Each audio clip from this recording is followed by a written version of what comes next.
Certified Penetration Tester Professional, Module 5, Network Penetration Testing External.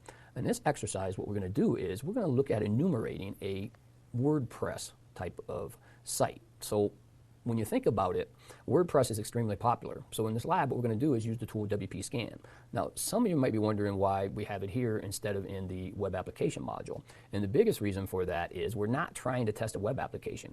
We're just going to go extract the data from the actual site, right? So the first thing you like to do when you're doing external testing and you discover port 80 open, which of course is the web port, is you want to try to enumerate that, right? So before we actually look for the WordPress, let's scan the site and see what comes up with respect to the installed software and the version number. So in this terminal window here, what I'm going to do is I'm going to use the tool WetWeb. So the tool WetWeb is a nice little tool, but what do we always do before we ever run a tool?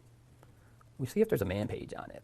And as it says here, it's pretty good. It identifies the actual technologies used by the website, which is what we want to be able to do. So it does a pretty good job. Now, sometimes it'll come up with an error, and that's the reality of our testing tools, especially when they're open source. Well, let's give it a shot here.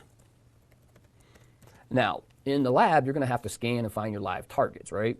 Whichever one's running port 80, of course, you're going to run WetWeb on. And what you're looking for in the output is WordPress. If you find WordPress in the output, then you're going to run WP Scan. But remember, this is the process of how you should do this when you're doing the scanning. And there I told you it got to the different types of things, and it comes back and gives us information. It's kind of hard to read, so sometimes what will help you on that is do a Control-A, and you can see some more stuff, but you see some information there, right? So, and unfortunately, that's just one of these things in this hack font of actual so you can see different things. So you got the JavaScript, you got the information, text JavaScript, but there's what you're looking for. See that WP-admin?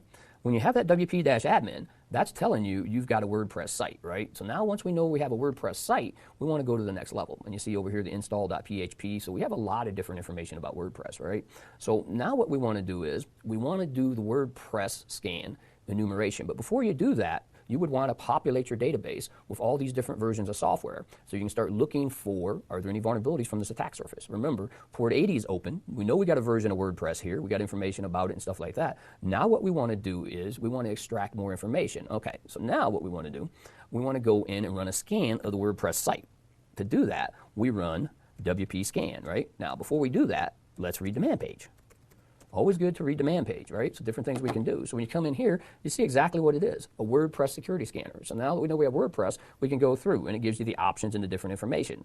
Now, another good thing to do, of course, is have Wireshark running while you're doing this. So we're just going to assume you've already done that. And we're going to do WP Scan, because remember, before you ever run these types of scans, you have to look at the tools to see what they do. So we're going to go WP Scan, --URL, self-explanatory. That's our site. And then we're going to do 192.168.0.9. And then -- enumerate. And from here, you can start enumerate plugins, everything else. All we're going to try to enumerate here is the actual users, right? So the enumerate you. So if all goes well, this should enumerate users, if there are any. There might not be any configuration, right? That's the reality here. Maybe they installed WordPress, but they didn't put any users. And in this case, that's exactly what's going to happen back, is we're going to try to enumerate the users, and you see it's not currently set up. But now look at something that's interesting here. It says it's not configured, so it's been installed, and it's sitting there waiting for you to go and try to create a new admin user.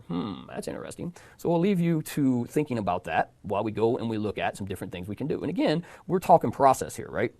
So you always want to explore the process and understand what the process does. So now let's see if we can enumerate some more information. So it's the same command, we just change the different types of things. So what we do is we start enumerating different information. Now, in the case of what we're doing here, we're more than likely not going to get a whole lot of data, because what happened? We didn't configure it. So we found an installation of WordPress that hasn't been configured. But this is themes. T stands for themes. So when we enumerate the themes, all right, we get back and we see some information, right, still in install mode. So what we could do, and we might as well do that, let's go and see if we go to this URL that is telling us to use here, can we create an admin user? Let's see if it allows us to create an admin user or if it prevents it. So let's see what happens. Always worth a try, right? So the scanner is allowing us to extract information. Now, as I continue to say over and over again, the process is the key. So once you understand the process and you get out and you do your industry stuff, or you sit for your CPIN exam, all right? Proxy server, well, we got some leftover config in here, so let's go into our preferences. Network, settings, make sure we turn off our proxy. So we obviously was doing some other stuff with this thing. And now we go here. So now we got the information, the site title, username, and those types of things, right? So different things that we have. Okay, so we could go in and create the user here. There's a lot of different things we can do, right? So if we site title it here, we'll say test. We'll say username. Since we have a WordPress site not actually set up yet, well, let's see if we can set it up. So we'll give it a username. What's a cool username? Hacker. We'll call it hacker. Yeah. Password, well, let's make a simple one so we know what we're doing, but it's got a strength indicator. It might not give us something. Let's try it. Let's find out. Let's do OPA $W0RD, the Windows one. That's very weak, but that's okay. We're hackers. We don't care. Wonder if we got to put in an email address. Well, let's put in one hacker at certifiedhacker.com. Looks like it's okay. So install WordPress, and then we go. See what happens. Do we get an error? Or did it install? It's thinking. Success. Hacker username, password, your chosen password. It looks like it might have worked. So let's come back over here, and now let's try to do our WP scan again. So as a reminder, we did it before. We're going to look at our WP scan to see if we can extract information, right? Go back to our hacker box. So we're going to do sudo WP scan. Let's see if we can find our user hacker. http://192.168.0.9 -- enumerate and you. See if we get any different results. Hey, wow, we got lots of different results, yeah? And look what we have, hacker. So there you go. Remember, as you go through these different types of processes, your job as a penetration tester professional, you got to analyze what's coming back and what you're looking at. Remember, we're still in the external position. So if filters are in place, in most cases they are, we have to deal with those. But the good news is usually the websites are going to be available. And that's why we're going through this type of thing in the external testing, because almost always you're going to be doing your website testing from external location. So now let's see if we got any themes we can find. Yep, there's our themes. And now you look through and you see, and you got all kinds of stuff we found in here, right? Now, we could go in and do the exploitation stuff, but remember, that's not our goal here. Our goal here is what? Our goal is to just look at how to extract the data. We have web application testing where you can go in to do the different types of things. So now if we do the plugins, this is the plugins, right? Gives you the plugins. So now you can start seeing the plugins, you see different things, and now you start to get an idea. And what you have to do is you have to do your research and your homework, because WordPress plugins, there's lots of vulnerabilities in the WordPress plugins. So there's a chance, especially when you sit your CPIN exam, if you find a WordPress installation, you might have a vulnerable plugin. So inbound IO comes to mind when I think about that. Something to keep in mind. So now we have the plugins, right? Those types of things.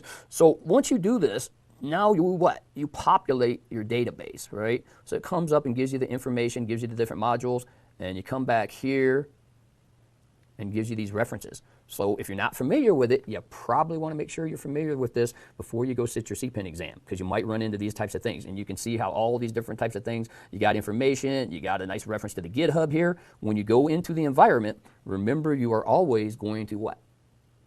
Do your research. So you want to make sure when you go into the environment, you've already done your research, and you see right there is the WordPress version 4.0.6. So now you go into your normal process of researching that version. Remember to populate your database with it. And once you've done that, hopefully you'll find some weakness that you might be able to leverage for access. But remember, as a professional tester, you mainly want the data. These are findings telling your client, hey, you're running an old version of WordPress 4.0.6. Those are the types of findings. You have this theme in place, right? Those types of things. All of those are things you want to be aware of as a professional tester. And with that, we will conclude the lab here.